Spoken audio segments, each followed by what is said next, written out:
Hey everybody, and welcome back to Split Couch Games. I'm Scott. And I'm Ben. And Viper the Red asked us a little while ago to talk about some games that, really impacted us emotionally and, made us feel all the feels. And we are currently getting ahead on podcast because I'm going to be busy in an upcoming weekend. So since we can't really cover the news, 2 weeks in advance, this is a perfect time to get this podcast done. Yeah, definitely. And I feel like, this podcast, we're going to, probably repeat ourselves a bit. I know that I'm going to keep at least one of the games I'm going to talk about pretty short. I think we can all guess what game that is, but... let me guess. Gears of War. Wrong. No, what? What? You play other games? Oh, Gears of War 2. Okay, Mr. Technical Pants. No, well, I mean, technically speaking, there's two moments in Gears that really got me, but... Yeah, 1 and 2 and 1 and 3. Yeah. Yeah. Maybe even 2 and 3. But anyway. I'm gonna let you go first. Unless you want me to go first. I don't know. I suppose it depends on how lopsided you want this to be. I mean, presumably, don't talk too long. Well, I mean, I play a great deal more than you in terms of variety and that kind of thing. Well, I mean, I figure what we do is we go one. You say one, I say one, you say one, I say one. All right. Kind of thing. Well, I mean, I suppose one of the first games to come to mind probably be the Telltale Walking Dead Season 1. Ooh.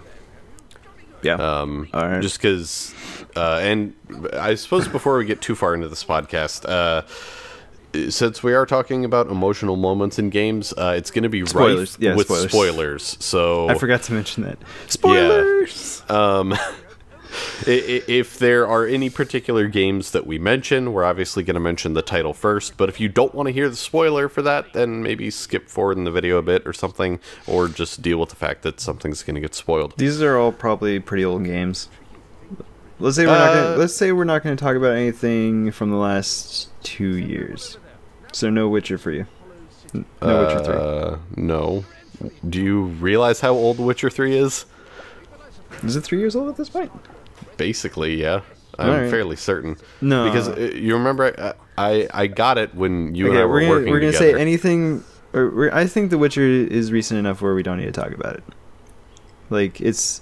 Really? Too spoiler.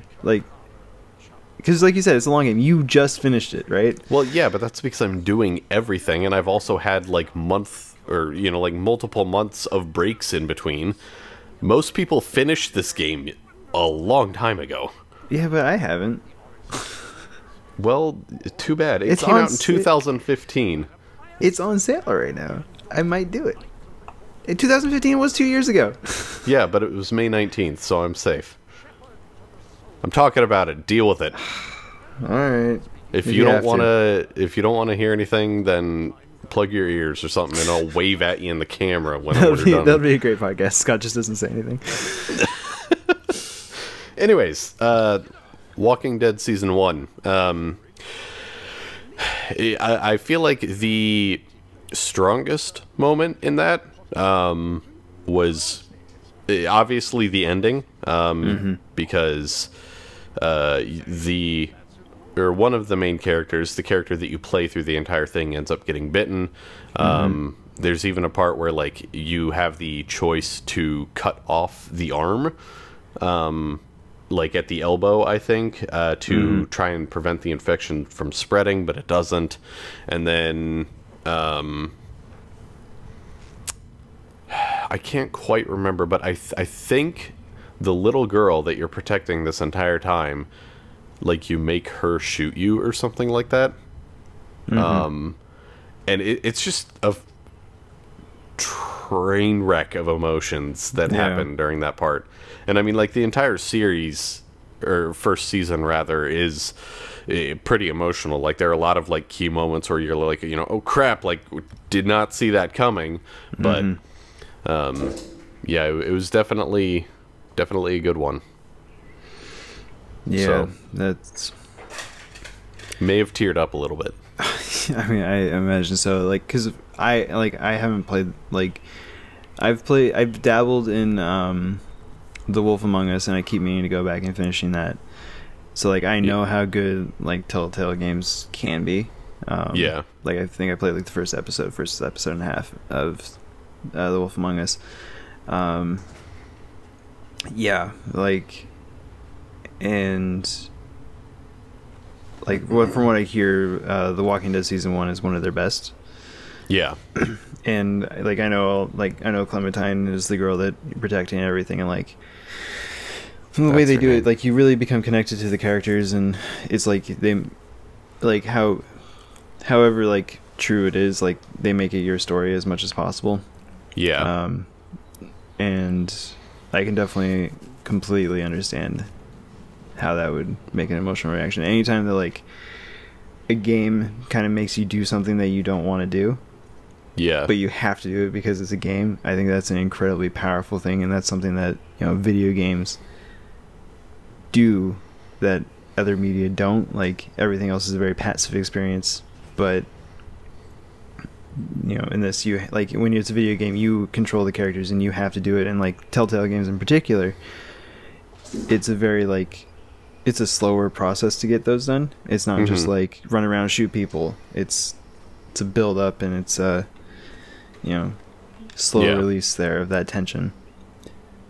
And that sounds like a perfect example of that. I cringed a little bit just thinking about it. Anyway, yeah, but kind of along that idea of doing things that you don't want to do. The first BioShock is, you know, best. It's been a long time since I played that. Well, I mean, so funny story about BioShock. I think I may have mentioned this in a podcast or a Let's Play or something, but I never actually completed the whole game. Oh yeah, you stopped like right after the main thing, didn't you? Yeah, I stopped right after the main thing because I felt like that was my ending. What? I said, would you kindly? Yeah, would you kindly? And like that moment when like I realized that that's what was happening the whole time, blew my freaking mind. Oh like, yeah. I was just like, oh. And like immediately, like all the thoughts of all the time that was said to me, and like all the things that I did because of that, I was like, oh no. Yeah. And like, it wasn't necessarily an emotional reaction, but it was just a like, it was such a wave of like, oh, holy shit. And then like, it made me think about like, you know, why do video game like, why do we control video game characters to do what they do, like when you especially along a linear path and everything like that. And I like, it was like a really cool thing about like, you know, thinking about fate and responsibilities and just like all these different things that come into why, you know, a character does what they do. Yeah. And I still remember that moment. And I ended up having, like, I was playing it at college, and I ended up having to go home for the weekend. And I was just like thinking about that, and then I was like, you know what, I don't need to play the rest of this game. Yeah. Because I found out, like, the twist, like the other twist was that like the guy that was guiding you through was actually the bad guy, and I'm like, I knew that from the beginning. I don't care. Yeah. I definitely feel like that point in the game, although there is, I think, probably still like another 25% of the game left after that. Yeah. That definitely was like what felt like an ending, and almost probably would have been a better ending. Yeah, that's what I've heard. Like the end fight, like, because you like, there's no, from what I know, like there's nothing like left behind there for in terms of intrigue and everything. Yeah, not really. I mean, there is a little bit of resolution in terms of like what you did with the little sisters and that kind of thing. I did that. Yeah, they liked me. Well, I just mean, like, you know, the ending changes depending on, like, have you been saving them or killing them, you know, that kind of thing. Yeah, so. I went through that. Like, I was in the place with them, and they loved me. What are you talking about? After you bash your father's head in with the golf club, you, like, what's his face? Makes you pass out or something, or, like, you pass out and then you wake up in the little girls' area. Like, the little sisters. And the doctor explains what happened. Not what I'm talking about. Oh, okay. Well, I guess there's something else then. Yeah, no, if... Because it's Fontaine... Because it's Andrew Ryan that was saying all the, like, the would you kindly or whatever, right? No, it was Fontaine. Oh, it was Andrew Fontaine? Ryan. Okay. Andrew Ryan was your father, and he, like, was like, would you kindly bash my head in with this golf club? And then he did. I don't know that I ever realized that he was your father, but maybe I did. Like I said, I haven't played it. Well, I mean, I haven't played it since, like, the original release, so I probably just forgot. But no, the other guy, like, you end up and you go and you fight him, and he, like, gets all jacked on plasmids and stuff, and then like, it gets to a point where, like, he's basically gonna kill you, and if you've saved all the little sisters or something, like, they come like rushing out of the pipes and everything, and then, like, kill him. But if you don't, then I think something else happens, and then you have to finish him off or something. Sure. I don't know. Okay. Yeah, but yeah, that's I didn't see that. That's cool. Yeah. So BioShock. yeah, that was a game. Also, just, like, the creepiness of, like, the world and everything. Just, like, really. yeah. Yeah. Yeah, the environmental storytelling in that was really, really good. I feel like, let's see, next up,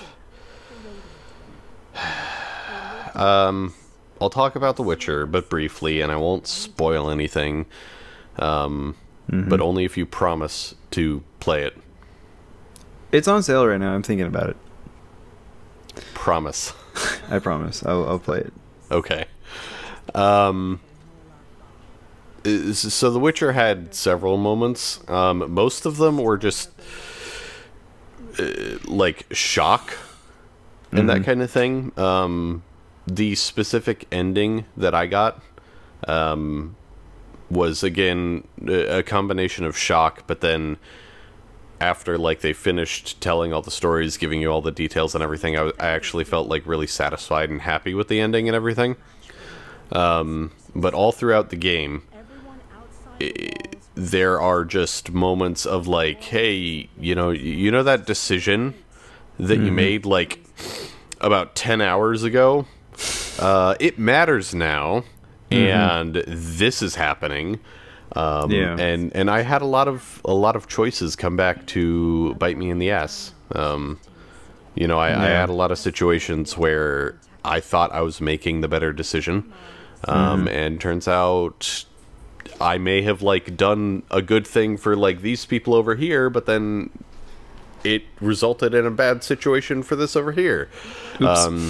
And sometimes, like, the consequences of that are not foreshadowed at all. Just like life. Yeah, and that's part of what I love about The Witcher, is that it has that type of thing. You know, Yeah, like there's very little predictability to a lot of the main quest lines in that game, and that's why I love it. Yeah. You know, I always said, like, you know that I'm not a big RPG guy, but when we were doing our Let's Play, it always felt better than all the other RPGs especially in terms of storytelling, because it wasn't like you were the chosen one to go out and, like, save the world. Like, I mean, like, you were obviously, like, an important person, but, like, but, like, it wasn't everybody loved you. Like, the majority of the population actually hates you because you're a mutant, you know? Yeah, and it was just, like, it was refreshing to have that epic experience, but on a much more personal scale. Yeah. And I agree.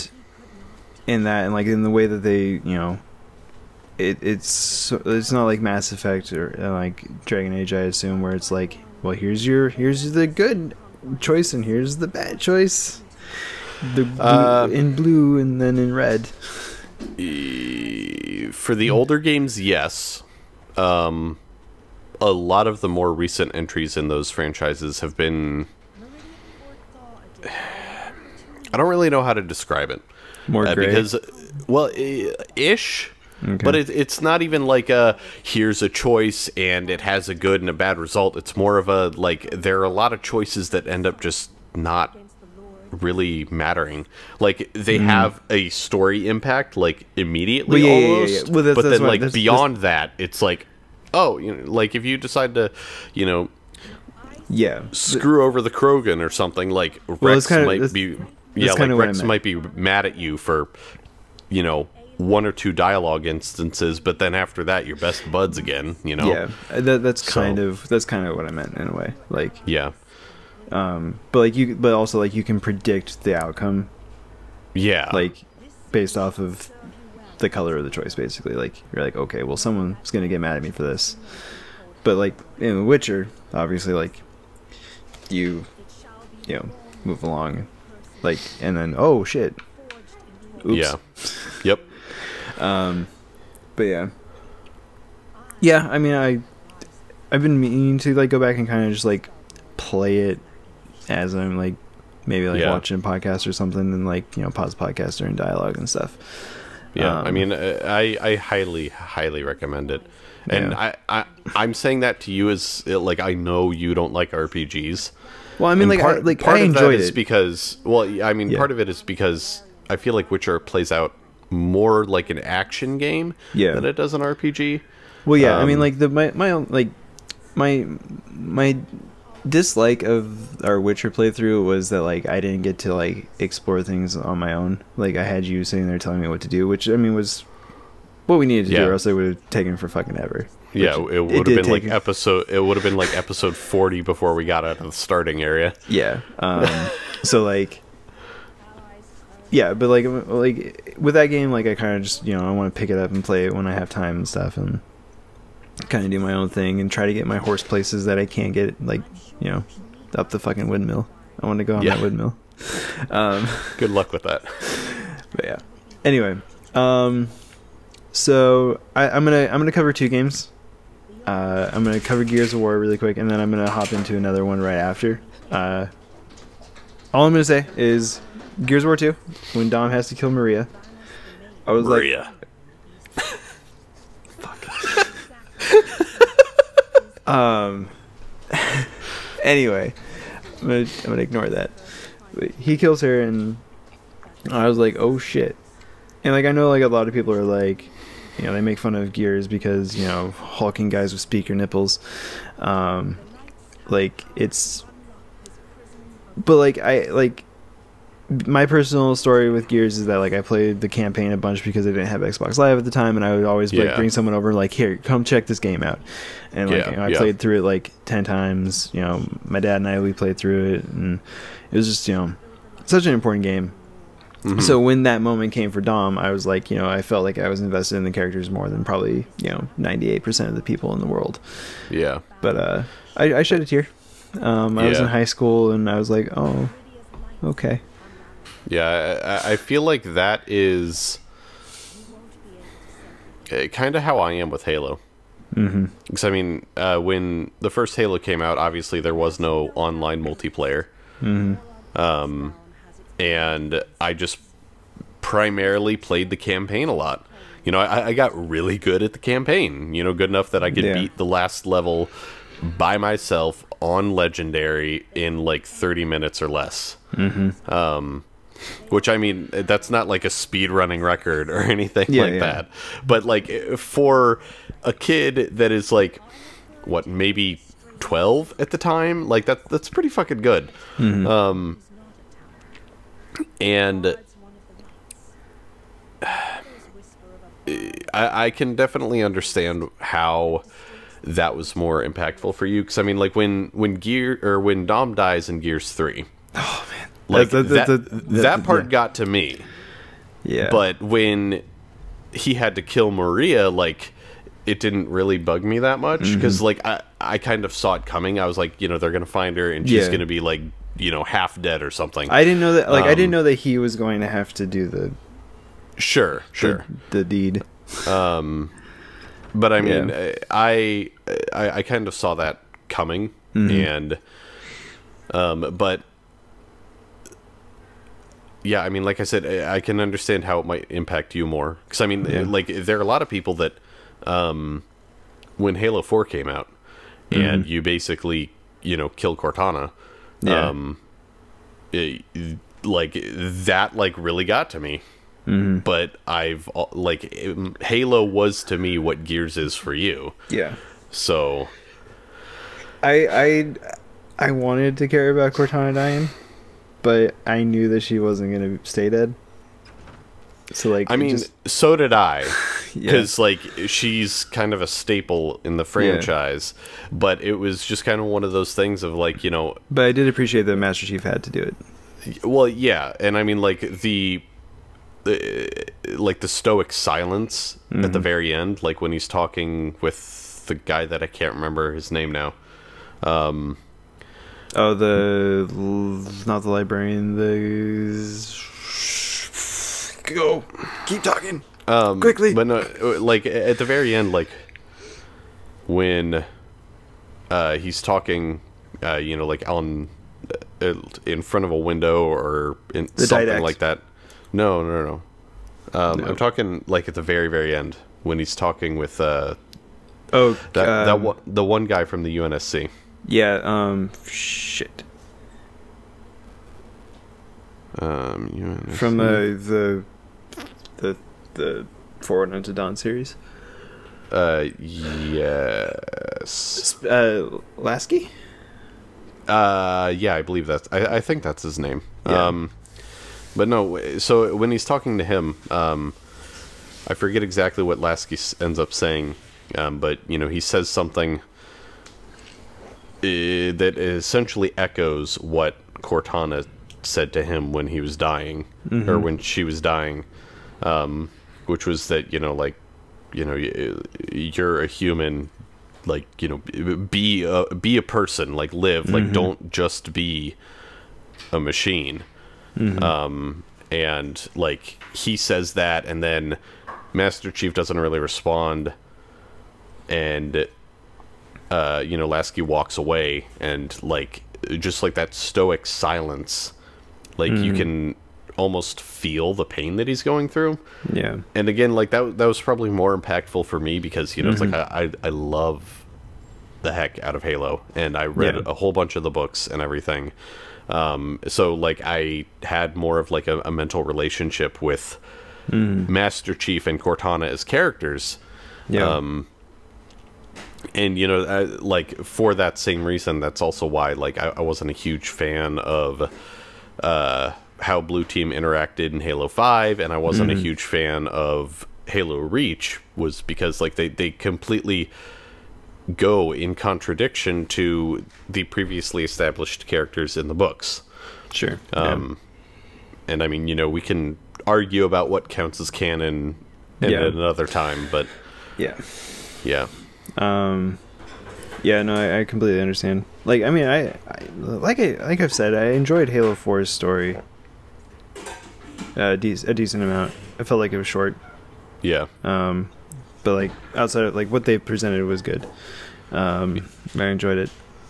I felt like the gameplay was a little boring on that one, but that's a whole different topic. And so yeah, you covered Gears 3, Dom's dying, that got to me. And that was, you know, that was tough for me. They played Mad World, which is just, you know, cheap. Like, you're gonna get tears when you play Mad World. But, and like, they didn't even like play the lyrics, they just played like the piano, and it was just like, and it was like such like it was so interesting to see like the Mad World piano played against the backdrop of like the giant explosion that happened. And just like the way, like the like primal way that like Marcus just reacted, and like you just see him shut down. and like he's the character that like never does that because he's so strong. And you just like you see his face, and like he's just like looking at the explosion, and he's like calling out for Dom because he's like hoping that Dom survived, and it just that crushed me. And then also like reading the novels made Marcus's dad's death much more impactful, which is, you know, a shame, because if they had somehow been able to put that story into the games, that would have made that scene, just because like the first time I played it, I was like, okay, well, his dad's dead, like, you know, that's sad, but like knowing what I know about his dad from the books makes that scene like infinitely like just more devastating. Because I'm not going to go into it right now because we're running out of time, but at some point maybe I'll do a video or something on that. But I do want to touch on Modern Warfare 1, the scene, the nuke scene. I like, that was pretty like, what? Like that, like, because you're going through and you're like, oh, I'm a fucking badass, and, like, you're shooting people, and then all of a sudden like the nuke drops and you're like, uh-oh, like, this is pretty exciting, we're getting like outrun the nuke. We're not outrunning the nuke. And then you don't outrun something like that. And then like you're just on the ground for like a good like 3 minutes as you're just like crawling around, and I'm like, what am I supposed to be doing right now? I don't have an objective. What is happening? And then you just succumb to your wounds. And I'm like, okay. Well, shit. That was a real moment. Definitely. I don't think anybody really saw that coming. No. I mean, like, unfortunately, it was such a great moment that like subsequent games like try to cash in on that like in a really cheap way. Like Modern Warfare 2 and the terrorist scene. And it's like at the end you get shot, and it's like, I mean, come on. And like, I don't know. So like, but that one moment was so good. And it was like, and it's so weird that like one of the best story moments, I put that like, you know, one of the best of all time, came from a Call of Duty game, like a modern Call of Duty game. And I think that like that's so cool. The last game that I am going to mention, and I'm sure there's, you know, a certain subset of people that are probably going to give me a lot of shit for this. Oh boy. But the ending of Mass Effect 3. Okay.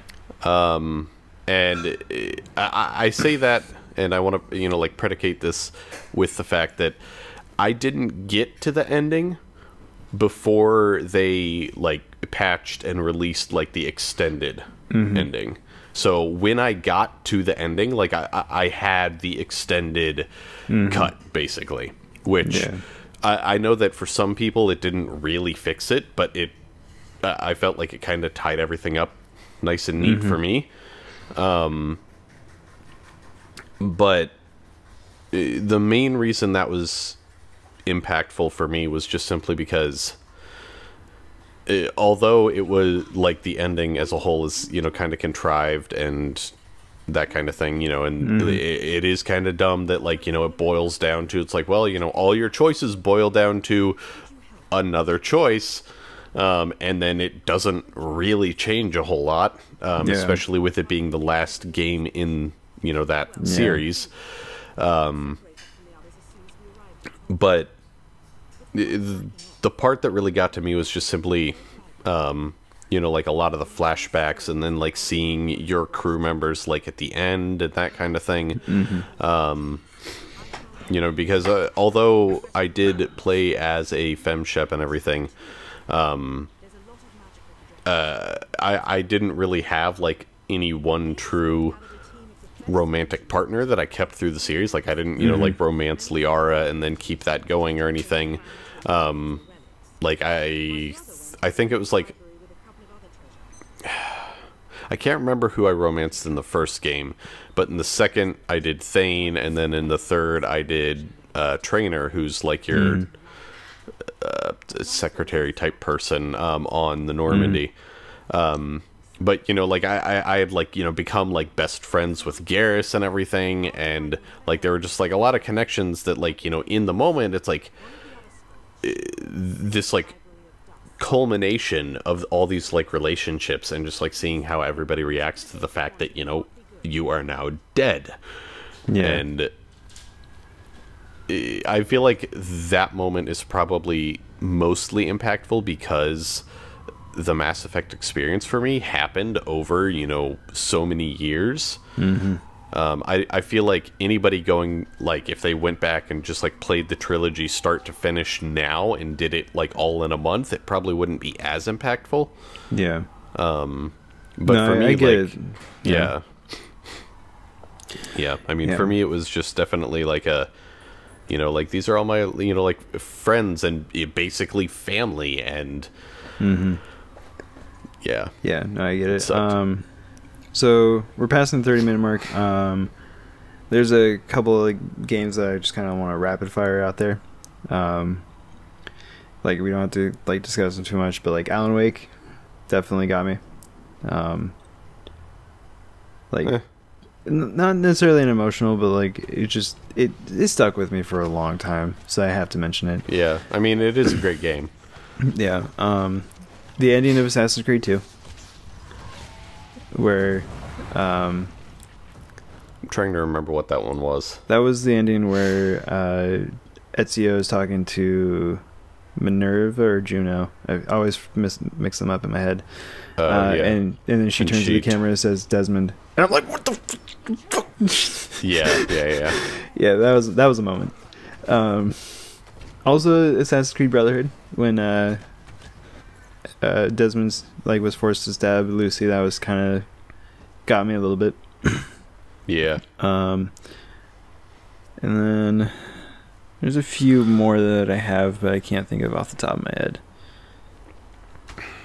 But yeah, is there any rapid fire ones that you want to throw out there? Oh, I don't know. I mean, I could go on for a while, I'm sure. Hey, 2 or 3, quick, go. 2 or 3. Probably Dragon Age Origins, just kind of like again, like, the game as a whole had a lot of, like, moments where I just felt something, which, I mean, that is more of a challenge than anything. The Metro series has some twists that you most likely don't see coming, and there is a lot of subtext to that plot that kind of speaks more to like our lives outside the game and everything. I don't know. Yeah, I mean, that pretty much answers that question. Yeah. And okay? And then on the opposite end of the spectrum, moment in game that made you just go, "What the fuck?" and just, like, you didn't enjoy it, like, ruined it. Don't take mine. What game was yours from? Assassin's Creed 3. Okay. I was just gonna say the fight scene between Oh yeah, that's a good one. between Locke and Master Chief in Halo 5. Yeah, Yeah. that one's a good one. They just all stood there. Yeah. It was so Yeah, they just all stood there. Yep. I guess first of all, I want to say, like, when you find out that Haytham Kenway in Assassin's Creed 3 was a Templar, that was pretty cool. Yeah, that was definitely a shocking moment. That was pretty cool, and I'm like, all right, I like where this is going. Where's the game? Not so much, but the ending to Assassin's Creed 3, Desmond's, like, the end to Desmond's story was basically my Mass Effect 3 for everyone else, and how they, like, because it was basically like, hey, you know, you have two choices here, Desmond, and you can either save everyone by sacrificing yourself, or you can not save everyone, and then this whole thing will just restart over from the beginning. Yeah. And you don't even get a choice. You don't even get the choice. And my biggest thing, and like, I just, to this day, it's like, they show, like, she transfers a vision to Desmond's head, and it's like, this is what it will look like if, you know, if you don't kill yourself. But like, no one even bothers to ask, like, so, like, what does it look like the other way around? Yeah, right. Like, just like a, you know, just want to check in, you know, before I make this decision. Yeah, and I mean, I know that the Assassin's Creed games aren't exactly like one to like be about choice and everything, and I can kind of understand, like, well, we can't give you that choice because how are we supposed to make more games? But I just it was so underwhelming. It really was. Like Desmond's story, like, I know that, like, it's really weird that, like, people are, like, split 50, like, not 50-50, but, like, a lot of people either really like the present day stuff and they wish that there was more of it, or they just wish it was gone altogether. Yeah. I was in the camp that I really liked it. I felt like it added context to what was happening in the past. Yep. And then it didn't. Yeah, well, I feel like people didn't realize how much it actually mattered until Assassin's Creed Unity. And then they were like, oh, this is what it's like when we have an Assassin's Creed game with no real world ties. This is boring. Yeah. Because, like, otherwise it just becomes, you know, like, the difference between one Assassin's Creed and the next is like the difference between Tony Hawk's Pro Skater 2 and 3. Like, different scene, a little bit better graphics. Hey, Tony Hawk Pro Skater 3, there was a cheat code where you could unlock Darth Maul and you would be able to skateboard around as Darth Maul, and that's what I did. I thought it was Boba Fett. Or was it different for each console? Might have been different for each console. Oh. Yeah. Whatever. Doesn't matter. I spent a lot of time with that. Doesn't really matter. We've gone on about this long enough. Anyway, so let us know your favorite moments and maybe your least favorite moments in the comments below. Yeah. Do everybody a favor and try not to start a flame war about the ending of Mass Effect 3. Yeah. You can feel free to disagree with me. Just everyone just attack each other. Send your tweets, your angry tweets at Vengeful Parrot, I think. VGNFL. No, it's backwards. The link to it doesn't Ben's matter. Twitter is down in the description below. And I will delete it. you can tweet at him your thoughts about his thoughts on the Mass Effect 3 ending. Yeah. And if he survives that, we'll see you guys next time on Split Couch Games. Bye. Bye.